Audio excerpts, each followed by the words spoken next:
Se ao teu lado estou, seguro em tuas mãos, eu nada temerei.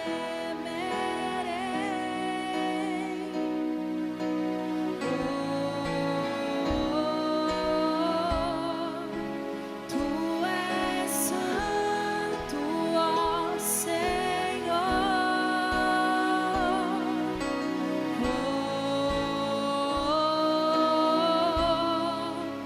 Tu és digno de louvor.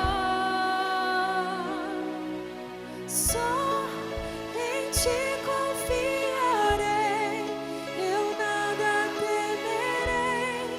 Em frente eu irei, pois eu sei que vivo estás e um dia voltará do céu pra nos buscar, pra sempre reinará. Aleluia.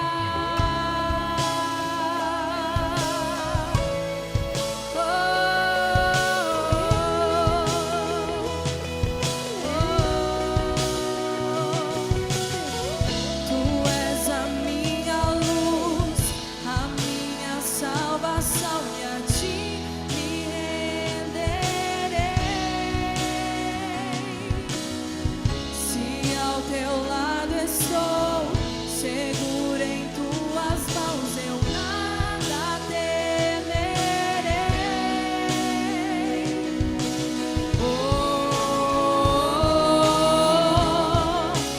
Tu és santo, ó Senhor.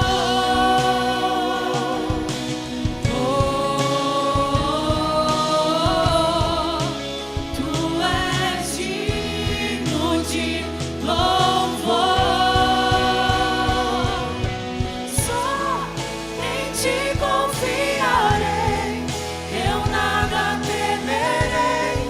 Em frente eu irei, pois eu sei que vivo estás e um dia voltarás do céu pra nos buscar, pra sempre reinará. Aleluia. Só em ti confiarei, eu nada temerei. Em frente eu irei, pois eu sei que vivo estás e um dia voltará do céu pra nos buscar, pra sempre reinará. Aleluia.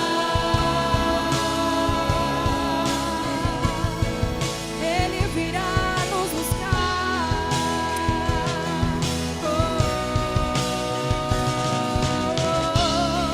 Ele virá, o grande dia chegará. Vem Jesus, vem Jesus, vem Jesus, vem Jesus. Maranata, ora vem Senhor Jesus. Vem Jesus, vem Jesus. Chame.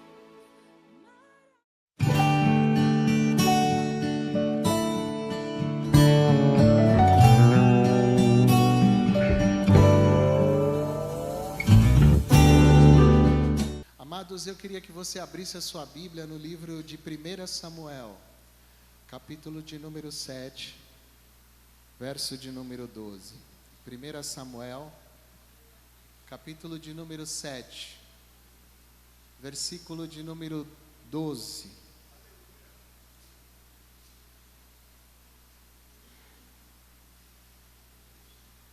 Glória a Deus. Diz assim a palavra do Senhor: tomou então Samuel uma pedra e a pôs entre Mispa e Sem. Ele chamou o nome Ebenezer e disse: até aqui nos ajudou o Senhor. Versículo 13: assim os filisteus foram abatidos e nunca mais vieram ao território de Israel, porquanto a mão do Senhor foi contra eles todos os dias de Samuel. Amém? Glória a Deus. Nós estamos no ano da busca, no mês da confiabilidade. E confiabilidade é a qualidade daquilo que é confiável.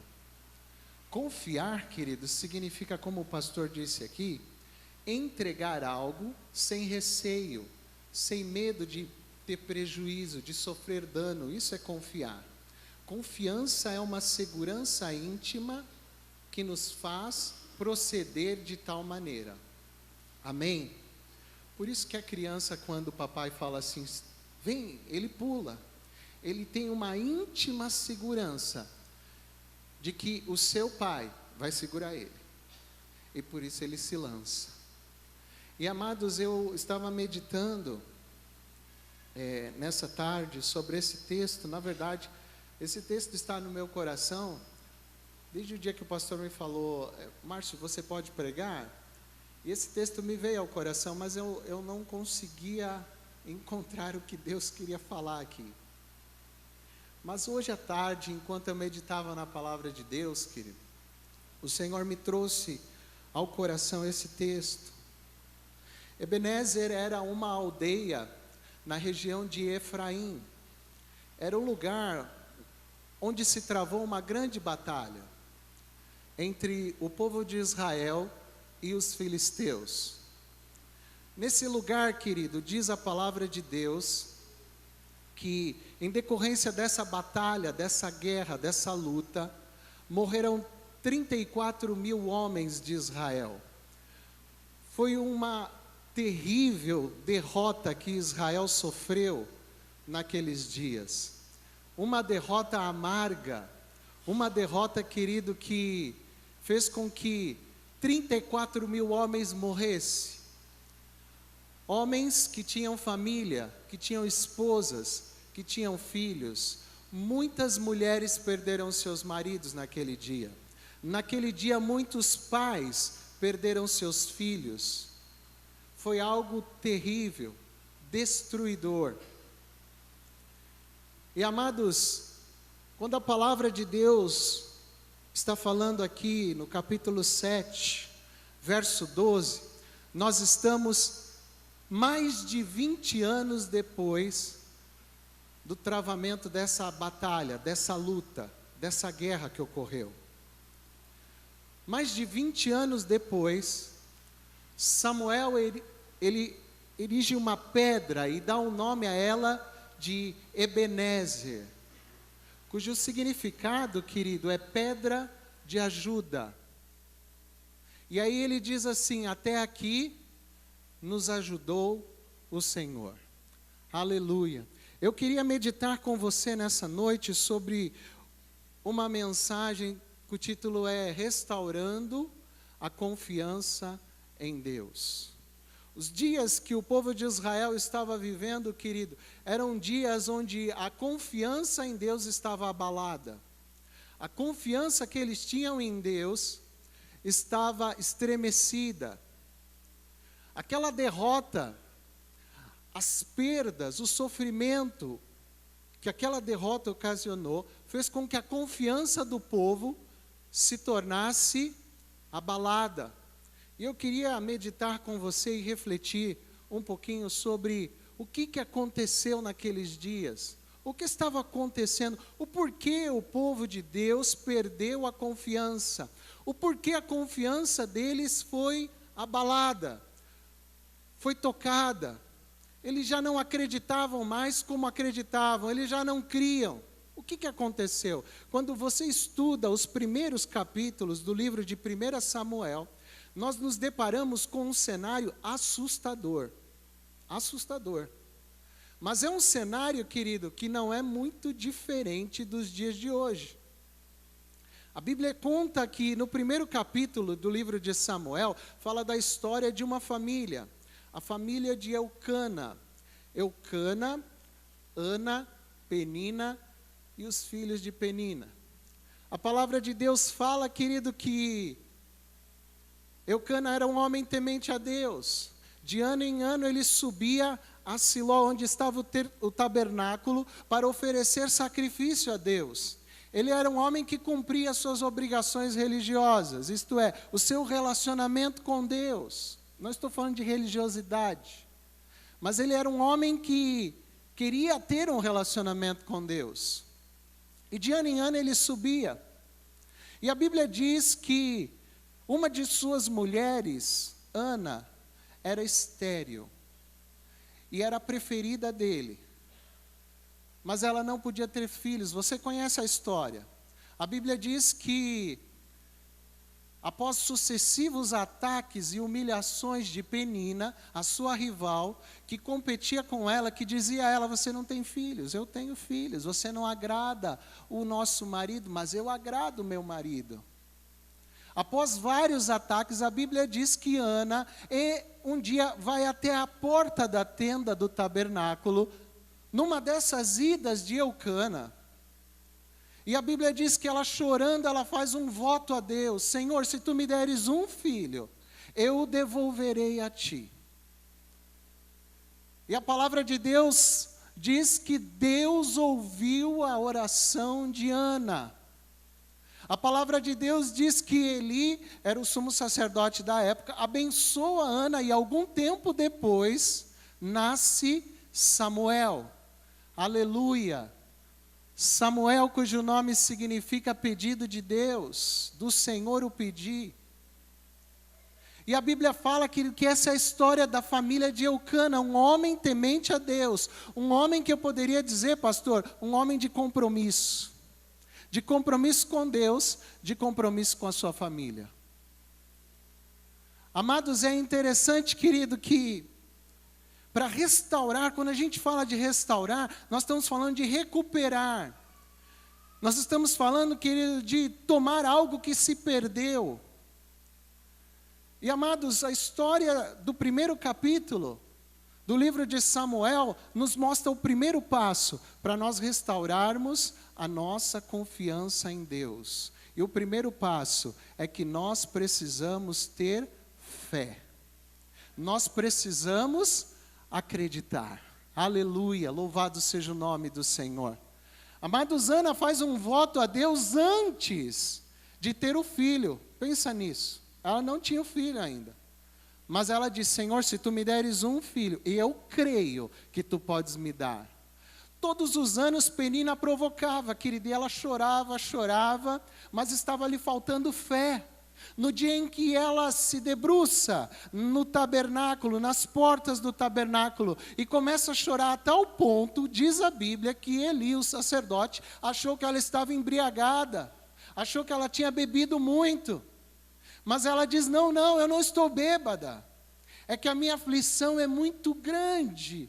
Então eu estou aqui derramando o meu coração na presença de Deus. Mas, amados, algo que eu e você precisamos entender: se a nossa confiança está abalada, a nossa confiança em Deus está abalada, porque o tempo passava, querido, e a Bíblia diz que a oração ou a esperança, querido, que ela não é de imediato, ou ela não é respondida, ela enfraquece o coração.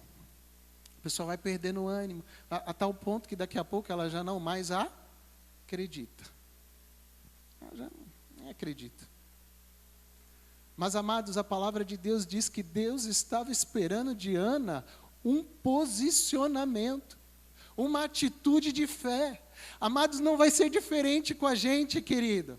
Se você ler o Evangelho de Marcos, no capítulo 9, a partir do verso 14, conta a história de um pai também que amava o seu filho, mas o seu filho era possesso de um espírito mau. E a Bíblia diz que aquele espírito jogava o filho no fogo, e jogava o filho na água, e tentava o matar. E isso há muito tempo, querido, há muito tempo. E a Bíblia diz, querido, que ele leva o filho até Jesus.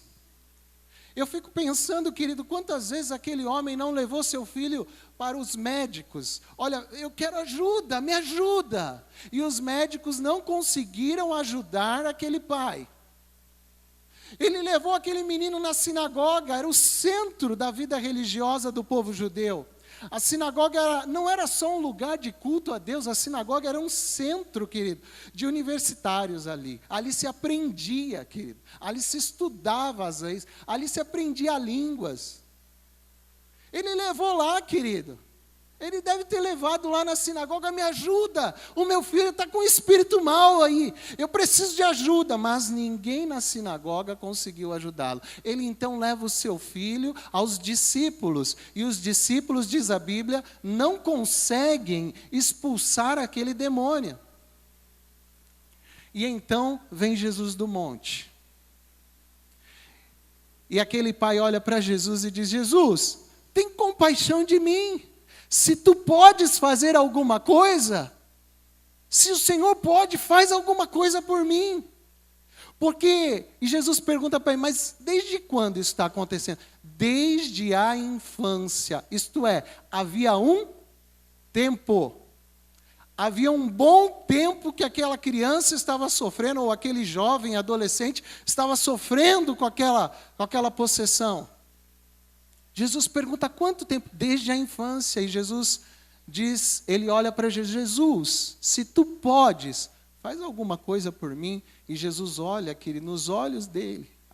A resposta de Jesus é surpreendente, querido. Eu acho surpreendente. Porque se alguém vem aqui na igreja se aconselhar comigo e começa a contar: olha, o meu filho se joga na água, o meu filho se joga no fogo. Olha, outro dia eu quase morri atropelado, que eu fui pegar ele, que o espírito tomou ele. Olha, eu já perdi isso. E começa a contar as suas misérias. A mim, eu pessoalmente, coitadinho. Coitado dessa pessoa, Deus. Oh, Deus, olha essa pessoa, coitado dela. Talvez a resposta que aquele homem esperasse de Jesus é: poxa, coitado da tua vida, tu está sofrendo, né? Não, mas peraí, eu vou dar um jeito nisso. Eu vou dar um jeitinho brasileiro. Você não acredita mais em nada. Tu não acredita em Deus, a tua confiança em Deus está abalada. Você não tem nem a confiança de que eu posso expulsar esse demônio. Você está dizendo, se tu podes, então você não confia nem que eu posso fazer. Eu vou dar um jeitinho. Não, Jesus não falou isso não, querido. Jesus não falou isso. Jesus disse assim nos olhos dele: se tu podes crer, tudo é possível ao que crê. Aleluia. Amados, Jesus vai exigir fé de mim e de você, querido. Sem fé é impossível agradar a Deus. E esse é um dos motivos pelo qual a confiança de muitos em Deus está abalada, porque lhes falta fé. Lhes falta confiança, acreditar, crer que Deus pode fazer, que Deus pode mudar, ainda que o tempo se passou, que muito tempo nós estamos naquele problema, Deus pode mudar a situação hoje. Mas eu tenho que crer. Jesus não vai olhar para mim, para você e dizer: ah, coitadinho dele, está desempregado, coitado dele. Eu vou dar um jeitinho. Não, que Jesus vai olhar para mim e para você. Se você pode crer, eu abro portas para você.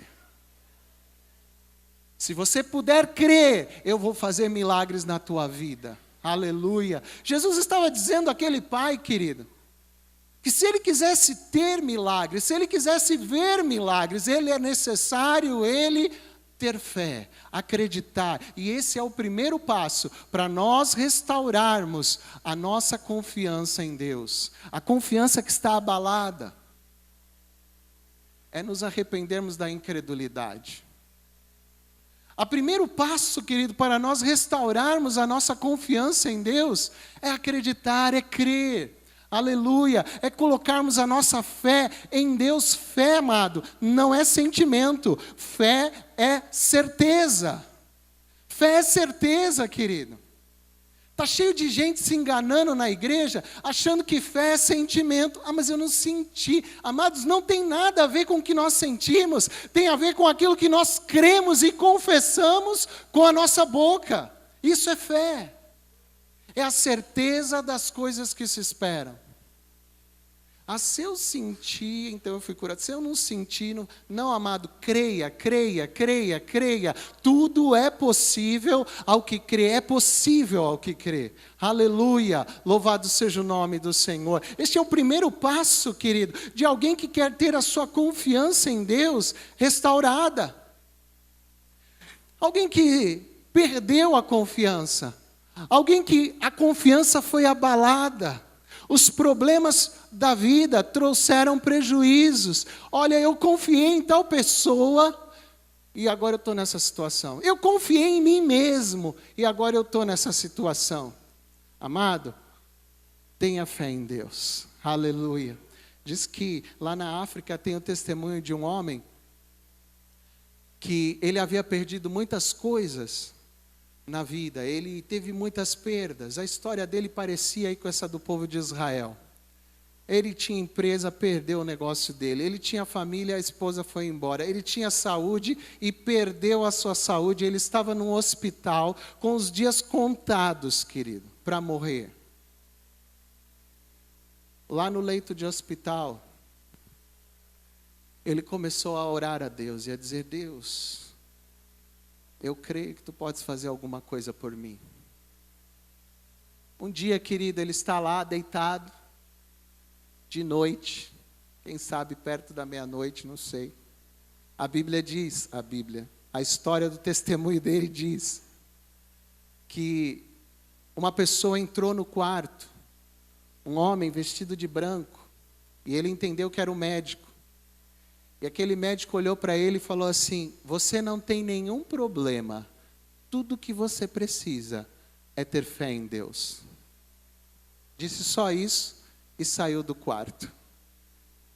E ele ficou pensando naquela noite inteira naquela frase: eu não tenho nenhum problema, tudo que eu preciso é ter fé em Deus.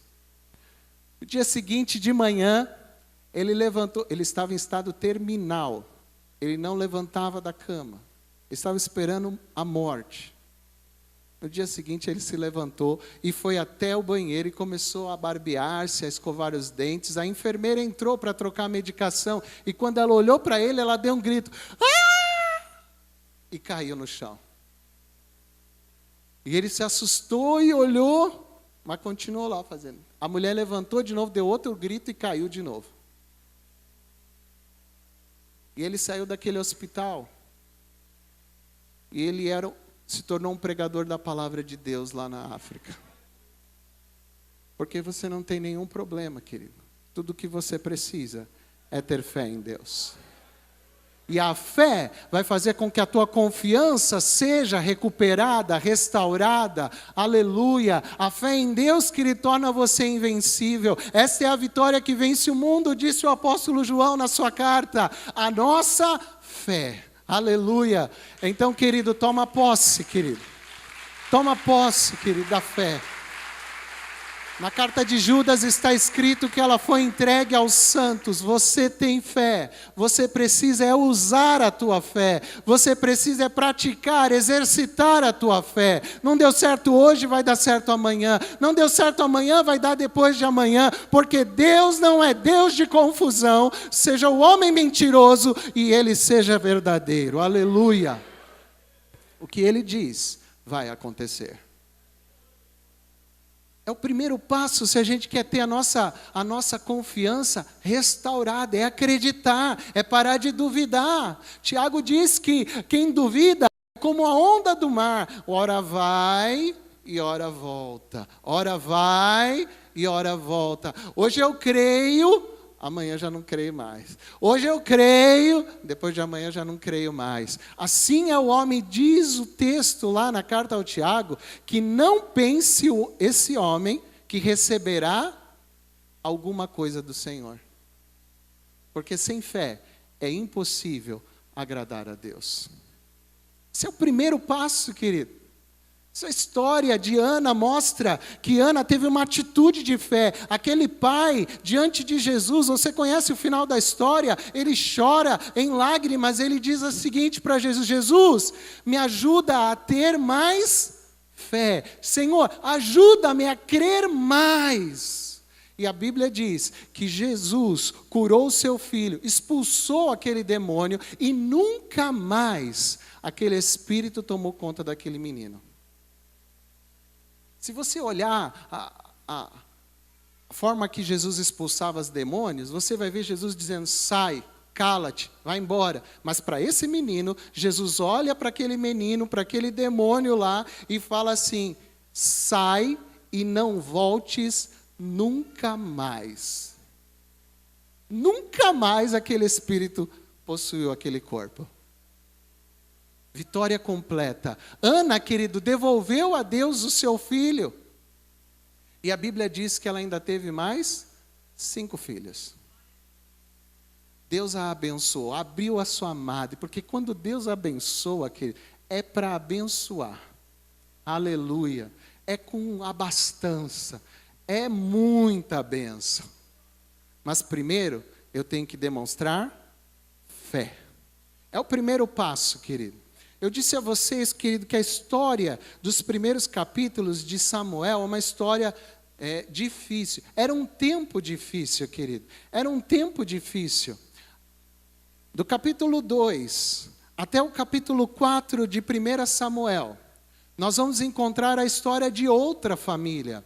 A família do sacerdote, do sumo sacerdote Eli. Eli, Ofni, Finéias. A Bíblia diz que Eli era o sumo sacerdote. Eli era descendente de Itamar, o quarto filho de Arão. E Eli estava na linha sacerdotal lá. Ele agora era sumo. Depois da morte de Sansão, Eli não era só mais sumo sacerdote, ele era juiz em Israel. As pessoas iam lá consultar Eli. Ele tinha uma posição elevada, o seu nome diz isso, elevadíssimo, exaltado. Mas a Bíblia diz que a história dessa família é diferente da história da família de Eucana. Enquanto Eucana era um homem temente a Deus, um homem de compromisso, eu posso dizer que Eli era um homem que faltava compromisso. Ele buscava ter compromisso com Deus, mas faltava compromisso com a sua família. Por causa da má conduta dos seus filhos, Deus repreende a Eli e ele não faz nada. Nada, querido. E amados, a palavra de Deus vai falando que Eli, querido, cometeu pecados. O pecado da negligência. Ele não advertiu os seus filhos, ele não os destituiu do sacerdócio. Amados, se você quiser ser amigo de Deus, você tem que ser inimigo do mundo. Se você quiser ter experiência com o Espírito Santo de Deus, você tem que ser opositor ao pecado. Amados, se nós queremos ter alguma coisa com Deus, a má conduta, o mau comportamento tem que sair das nossas vidas. Eu não estou dizendo que nós não pecamos, pecamos todos os dias. Mas o pecado deliberado, querido, o pecado que se tornou uma prática, iniquidade, pecado sobre pecado, isso tem que sair da vida do crente. Não pode haver na vida do crente. O pecado é um acidente na vida do crente. Amados, a Bíblia diz que ele não repreende os seus filhos. E diz o texto, querido, que os pecados dos filhos de Eli eram grandes. Quais eram os pecados dos seus filhos? Eles roubavam aquilo que era de Deus. Eles roubavam, chegava lá a pessoa para oferecer o sacrifício, eles metiam o tridente lá e tomava quase todo o sacrifício e não ficava nada para Deus. Se via um homem com o sacrifício, eles falavam: dá aqui que eu quero tirar a gordura. Não, o ofertante falava: eu quero consagrar ao Senhor essa gordura. Não, eu vou tomar a força. Eles roubavam o que era de Deus. Eles não somente faziam isso, a Bíblia diz que eles se prostituíam na porta do tabernáculo com as mulheres que iam lá servir. Eles tinham relações sexuais com essas mulheres. Prostituição. O nome dos filhos de Eli, querido, a Bíblia descreve eles como filhos de Belial, filhos do diabo, homens malignos, perversos. Tradução da palavra Belial no hebraico significa imprestável, inútil. Eram o que eram os filhos de Eli. E Eli não fez nada. Não corrigiu, não destituiu do sacerdote. Não, eles vão passar fome, né? Deixa eles lá, assim. Amados, se nós queremos ser amigos de Deus, vamos ter que ser inimigos do mundo. Vamos ter que se opor ao mundo. E a Bíblia conta, querido, que Eli, ele fica quietinho, deixa passar. Aqueles homens desonraram a Deus, desprezaram as coisas de Deus, estavam cometendo coisas horríveis, e eles não somente praticavam o pecado, mas eles levavam o povo a pecar. Amados, se há algo que aborrece a Deus, não é somente aquele que pratica o pecado, mas é aquele que leva o povo a pecar, que induz o povo a pecar, que de alguma forma se torna uma referência de pecado e as pessoas o seguem, o imitam. Isso aborrece a Deus, a tal ponto que a expressão no texto de 1 Samuel é que Deus os quis matar. Chegou um momento, querido, que Deus, está escrito lá, Deus queria matá-los. Ele vai lá e adverte eles, não façam isso. Aquela conversa de homem mole, não faz isso, não é assim. Ah, sai daqui, seu velho, tu não sabe de nada. Não davam ouvidos, e o texto diz, eles não davam ouvidos porque Deus os queria matar. Chegou um momento, querido, que a rebeldia deles se transformou em apostasia. Não havia mais conserto para os filhos de Eli. Oh, amados, é triste, é duro isso, querido. Sabe qual foi a consequência disso? A Bíblia diz que houve uma batalha. E nessa batalha 4.000 homens morreram. Eles acharam que perderam a batalha porque a arca da aliança não estava com eles. Então eles trouxeram a arca. Ofni e Finéias foram lá, arrancaram a arca do tabernáculo e levaram ela para o meio da guerra. E aí, querido, eles gritaram de alegria, porque achavam que a arca era um amuleto. Como tem muita gente achando, querido, que as coisas de Deus se conseguem com um objeto, com um amuleto. Eu já não preciso exercitar a fé, é só eu comprar a rosa, o sabonete, a meia, sei lá o quê. São elementos que dizem aí os entendidos nesse aspecto, que é para ativar a fé do povo. Mas estão se tornando um objeto de idolatria. Eu posso pecar quanto eu quiser, porque a minha casa está protegida pela rosa, pelo óleo, sem mais o que lá. Engano, querido. Aqueles homens estavam enganados, davam brados de alegria. Diz o texto que a alegria deles era tão grande que estremeceu o arraial dos filisteus. Eles ficaram com medo. E agora? Nós vamos perder a batalha. Alguém corajoso lá falou, não, homens, vamos lutar. Vocês vão querer ser escravos dos hebreus?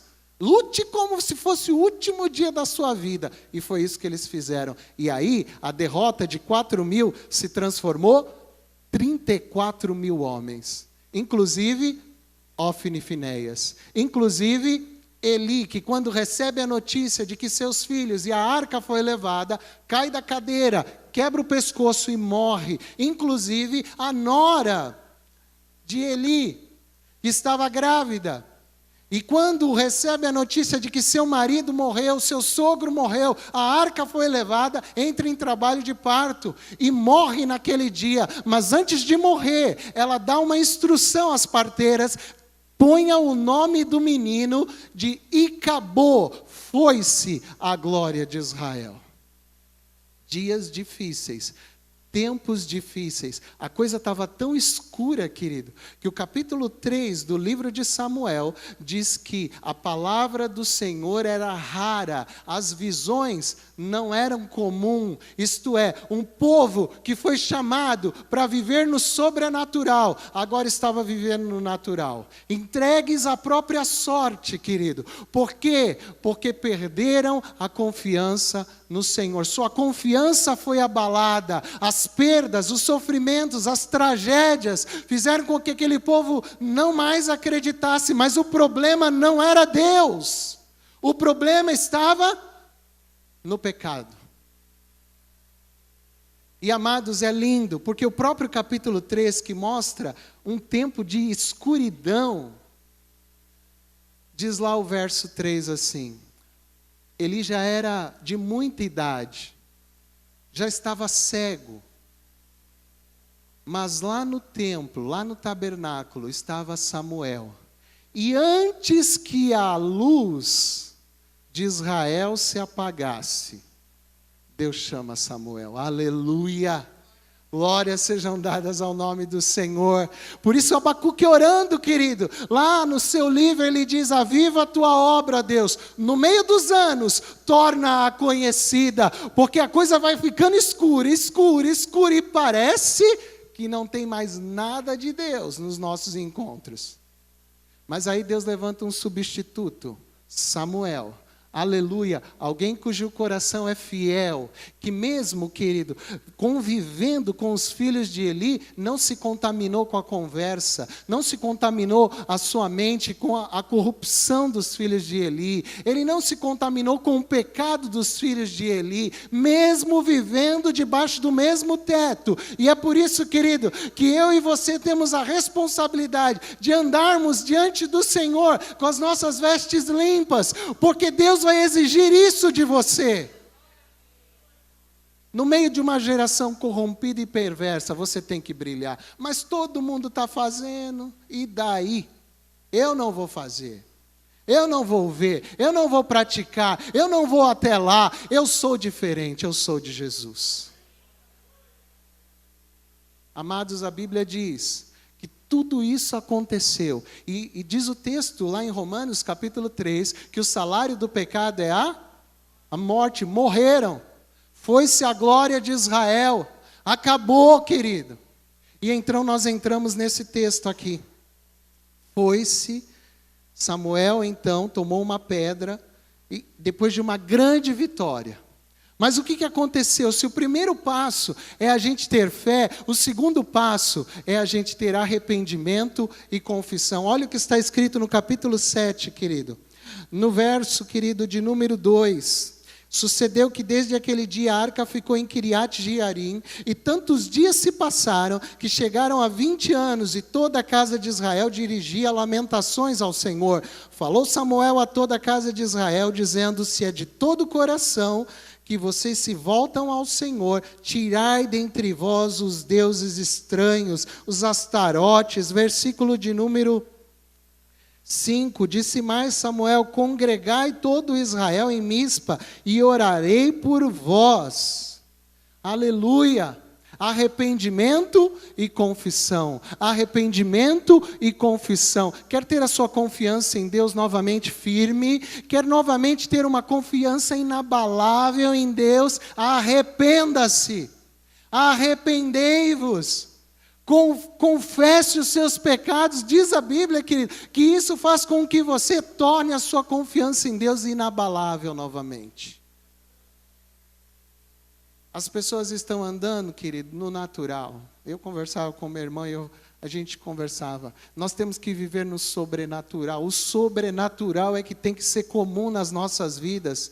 Amém, querido? O sobrenatural, mas nós estamos nos acostumando com o natural. Por quê? Porque a confiança está abalada. E está abalada, querido, porque falta fé, porque falta confissão e arrependimento. Arrependimento e confissão. Aleluia. Você vai ver, querido, nos evangelhos, ou melhor, nas cartas, que a instrução que Paulo dava era: olha, confessai os vossos pecados uns aos outros para serdes curados. Por quê? Porque há um poder na confissão, querido. Para de esconder, querido, para de enganar você mesmo, para de jogar areia, querido, no teu pecado e encobri-lo. Confessa e deixa, meu irmão, porque a tua confiança vai ser restaurada. Confessa e deixa. E aí a confiança é restaurada. E aí eu não preciso ficar ligando para o pastor, falando, pastor, ora por mim, 6 horas, 6 horas, 6 horas. É o crente 6 horas, 6 horas, 6 horas, 6 horas. O relógio dele nunca anda, sempre está 6 horas. A confiança está abalada. Se eu orar, eu não sei se Deus vai responder, porque eu estou vivendo uma vida tão difícil. Falta arrependimento e confissão. Falta arrependimento e confissão, querido. Arrependimento e confissão. Arrependimento é mudança, querido.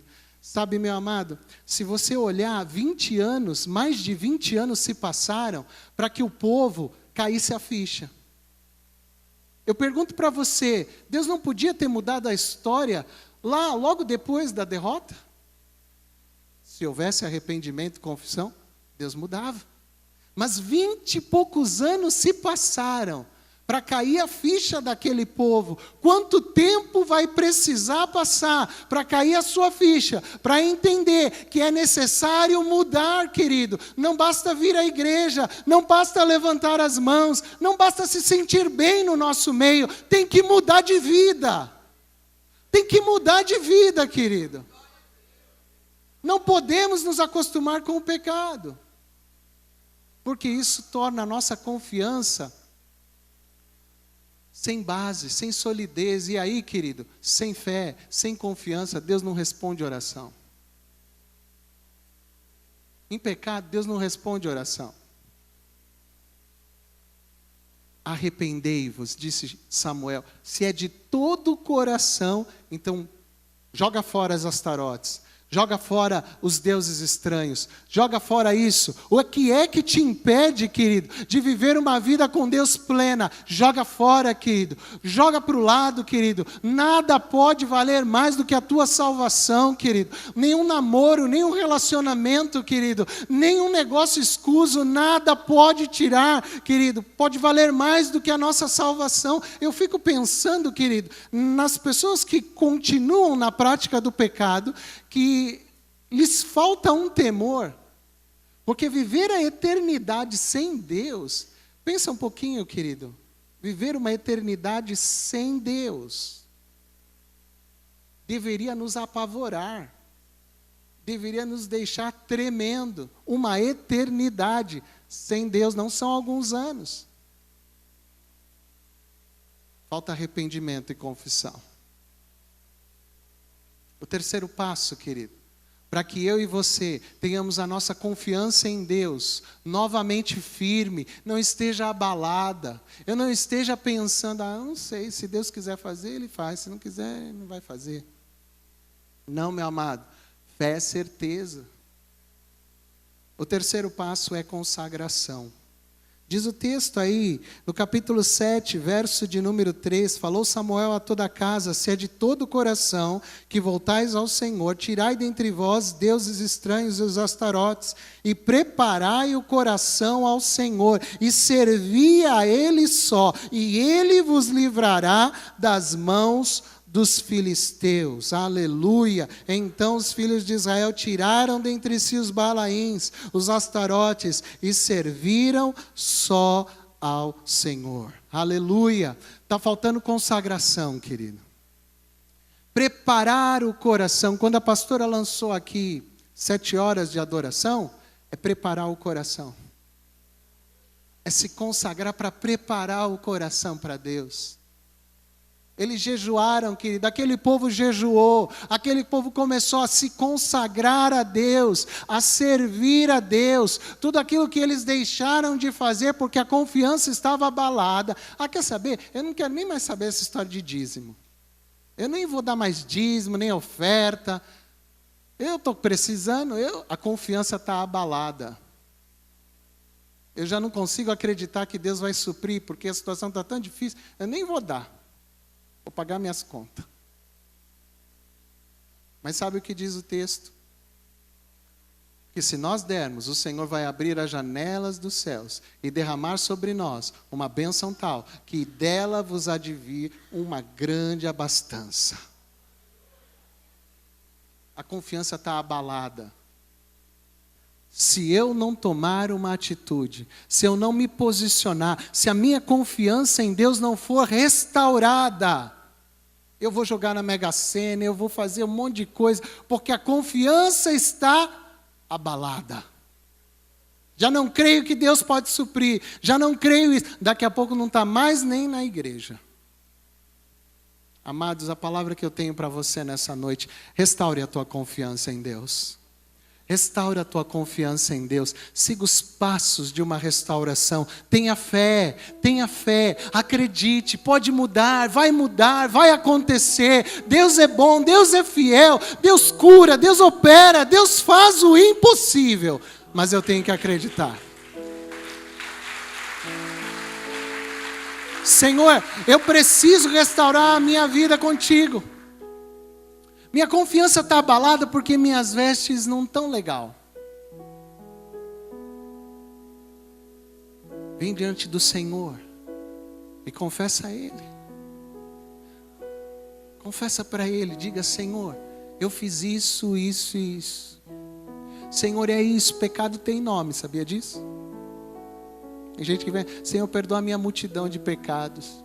Não tem multidão não, filho, fala o nome. Pecado tem nome. Vem no altar de Deus e fala: Senhor, eu fiz isso. Eu falei mal do meu irmão. Eu murmurei contra o pastor. Eu fiz isso. Eu parei de entregar, Senhor, aquilo que é teu. Eu estou roubando o que é teu, Deus. Senhor, eu não estou mais me consagrando. Na verdade, Deus, eu já entreguei tudo que eu podia fazer na igreja, porque agora eu só quero assistir culto.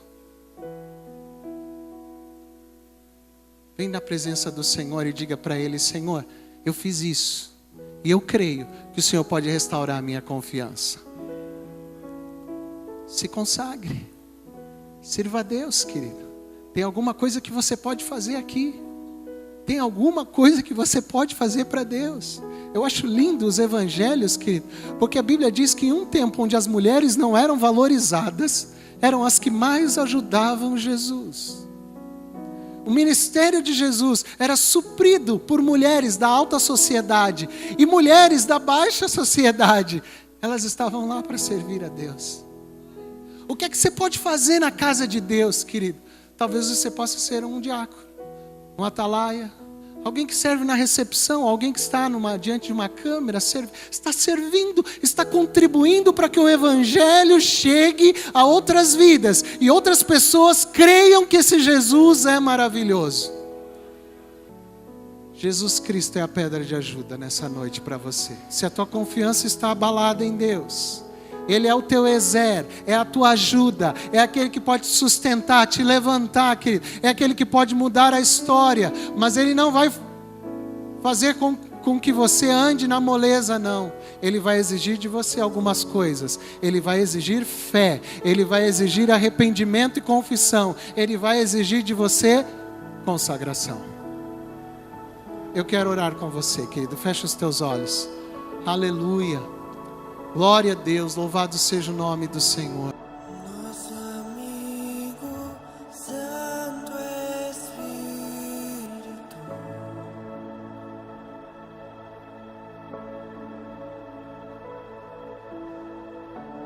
venha aquecer os corações.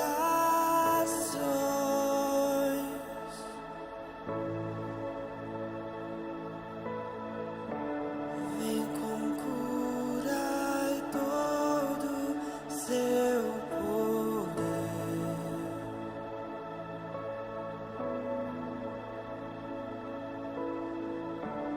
Vem manifestar os seus sinais.